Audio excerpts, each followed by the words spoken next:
Oh, what did I do? Was it that bad? Please, Petra, I want to shoot a video. Hey, amazing people, you're welcome to my channel once again. My name is Gloria. If you're new here, you are absolutely welcome. You're welcome to RIA'S cabin. Topic for today is why I do not kiss babies on the cheeks. No, it's an absolute no. Let's just run into this video.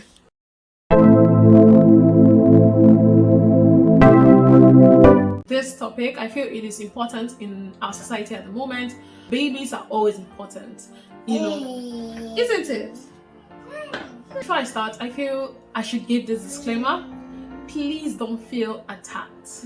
I'm just going to let it out because I feel it's what most moms want to tell you, but they find it hard to say. There's nothing is new under the sun. If I'm noticing it, it means so many other persons have noticed this. I think it's just high time we bring it to the table. Shake the table and break the table. Moms, please, I hope you support me in this. As an individual, personally, I've always loved to relate to people in the way I feel I should be related with. The Bible says, do to others what you want others to do unto you, right? So I've always also seen babies as that, especially if it's not my child. Remember, all this is around kids that are not mine. I cannot just walk up to any adult and kiss the adult on the cheek and say, oh, you're so beautiful, you're so handsome, chubby woman, and just go kiss them on the cheek. No matter how cute an individual is, you have to give them that respect, and that is the same thing I do with babies. I tend to cringe a little, when people just go all up and just start kissing. I just can't help but carry her because she has been disturbing a lot. She's still talking. Kissing on the cheeks is something that is done mostly by ladies. I think they can't help it as well. It's just the motherly nature inside of them to want to, oh, it's so cute, it's so lovely. Whatever I'm going to be talking about is going to be around if you are not familiar with the baby. For example, if someone that is living with me, a friend, why not? You can cuddle up with my baby. I know you, I know your personal hygiene and all of that. But if it's somebody that is a random individual, that is a no. Now, this is not a shade. If you've done it before to my kids, please, I am not upset with you. In fact, I've even forgotten, life goes on. I just feel it is like an attention that needs to be called out. It is just bringing an awareness to it. And some persons, you can't blame them, is how they grew up. They're always hugging. I remember while I was in university, I was constantly hugging. I learned the culture of hugging.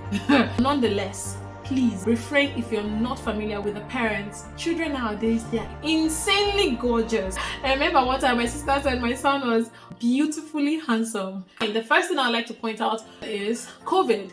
I think if there is nothing at all that will want to stop you from, kissing the baby, COVID should please let you feel that way now. What do you think? With the thought of COVID, would you just want a random individual to come and just give you a kiss on the cheek? I honestly doubt that. Transference of fluid, bodily fluid and all of that. Let's just, because of that, we'll just stay off. Which leads me to my next point is children are very, very sensitive. Their skin, especially the newborns. You don't know how sensitive a newborn skin is until you have one. I remember my son was just he kept having rashes upon rash on his cheeks for months. It will heal up and before you know it comes out again. As of then, there was no COVID. He has always been a handsome boy, beautiful baby. So anybody that comes in contact with him, wow, he's such a cute baby, look at his hair, look at his chubby kisses kept landing on his cheeks back and forth. It was a bit painful. It was painful not because they were kissing him, it was painful because of the reactions he was having afterwards. Well, babies react to so many things and I must point that out. It was not strictly because of the kisses. I was able to eliminate so many things. Okay, the type of detergent I was using to wash his clothes. I've always used a very natural product on him. So those things were ruled out. But the only thing I couldn't kick out was kisses. And everybody just come in to say, oh, he's so handsome. Like I said, it's mostly ladies. It's not a crime, I'm just pointing it out. I think we should just be able to be careful, especially if you're not familiar with the parents. Next thing, the reason why I keep pointing out ladies is because ladies most of the time are on makeup. Like I am right now, and I had this wonderful nude lipstick on and I still do, but it's not, like I said, it's nude, it's not so pronounced. Even right now, this is my baby, I am so careful, so cautious about kissing her. even letting my face come close to her. I just feel it's too much chemical to apply on a sensitive skin. She's not a newborn. Currently, she is 9 months. I am still careful. I don't think you'll feel happy if they told you that a child felt sick or started having reactions just because they came in contact with you or because you gave them a kiss on the cheeks. If you've done it before, please don't feel bad about it. We all learn on the daily. I knew I was very sensitive, around kids, just being careful. But I really never knew how important it was until I started having babies and I started seeing the reactions that they have. Some persons may unknowingly have cold sore on their lips, and this is very, very contagious, and unfortunately it can be fatal to a child, especially a newborn. Normally when persons are sick, it takes a while. Even COVID symptoms may not come out the first time, may take a while before it comes out the second day or third day. Different things may develop and all of that. Like in Nigeria, when people have malaria, it tends to show up by the side of their mouth. That's where they first know that, oh yes, this is a symptom of malaria. And sometimes it doesn't come out on time, it takes a while. So some persons, they may have this virus or whatsoever, cold sore, and they may not know. It doesn't come out on time. Maybe as of the time they had contact with that baby, it hadn't reflected. Now they've transferred it to the child, who is now susceptible to having HSV, herpes simplex virus.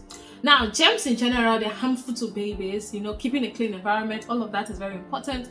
But when it comes to this one, I think this takes it to a whole new level. When kids fall sick, just the cold, flu, they're having runny nose and all of that, temperatures, cough, you feel terrible. Like when my kids were sick, it was really hard to watch them. So it's like, let me just take everything so they will be fine when they are struggling to breathe and all of that. Now imagining your child having some nonsense disease that came from an individual that didn't know, they even had it. Sad thing is, you may not even know who had it, who transferred it to a baby, because, well, so many people come in contact with a baby. I'm just going to read out something here.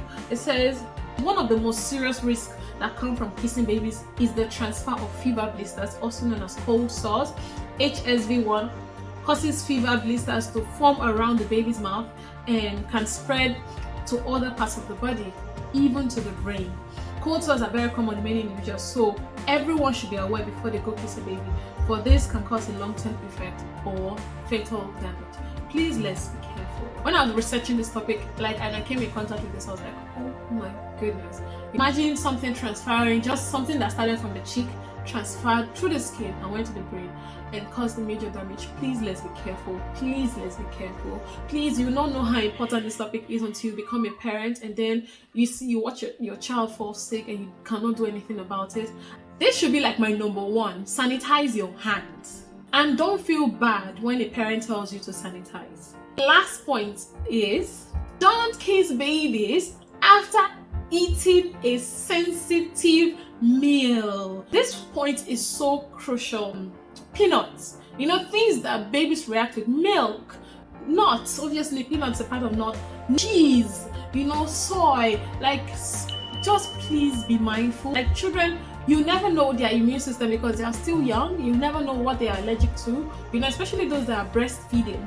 When a baby is breastfeeding, the mom may not even know, oh, this baby is allergic to milk, or until they get introduced to food, or until they are weaned. But before that, you eating sensitive food that is fine with your body and coming in contact with a newborn that we don't know what the baby can tolerate yet can be terrible. Some persons cannot stand being in a room of flowers, where flowers are. They just are sneezing everywhere. Some persons, they don't like being around cats because they are allergic to it. Crayfish. For myself, they're allergic to crayfish and all, and then keep eating crayfish and going prawns, right, general, and then going to kiss a baby. I do not know, especially if it's a newborn, what that baby may react to. It could do damage, doing that. So please, let's be mindful. When we eat sensitive food, let's not go close to a child, a baby. Okay, that is not yours. What are the roles of parents and moms most especially, but parents in general? Please, dads, don't feel that, oh, if a stranger comes and just kiss your baby, it's fine. The mom is not here, so it's okay. No, we have to be in unison doing that. Let's say an individual comes in and gave a kiss to your baby on the cheek and all of that while you were around and the mom was not there, and the next day the individual comes and does the same thing and the mom tells them, no, please don't do that. Please, I'm sorry, but don't do that. You know, there's no unison, and it may seem as if the mom is wicked or she's all sorts of person that is a snob or whatsoever, that don't want anybody to come close to her baby. If you're one, be one. You know, these are some of the important topics to discuss as husband and wives.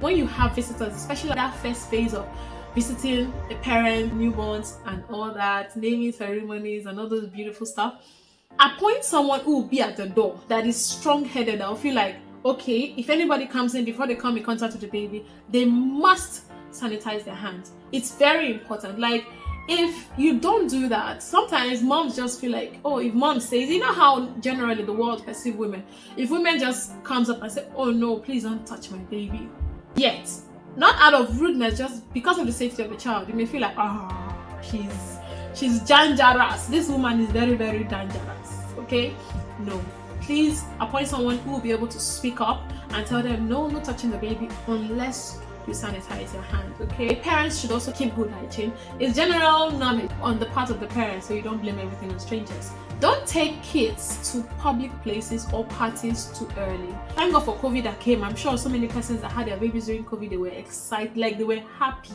that, oh, thank God I don't have to come in contact with people so much.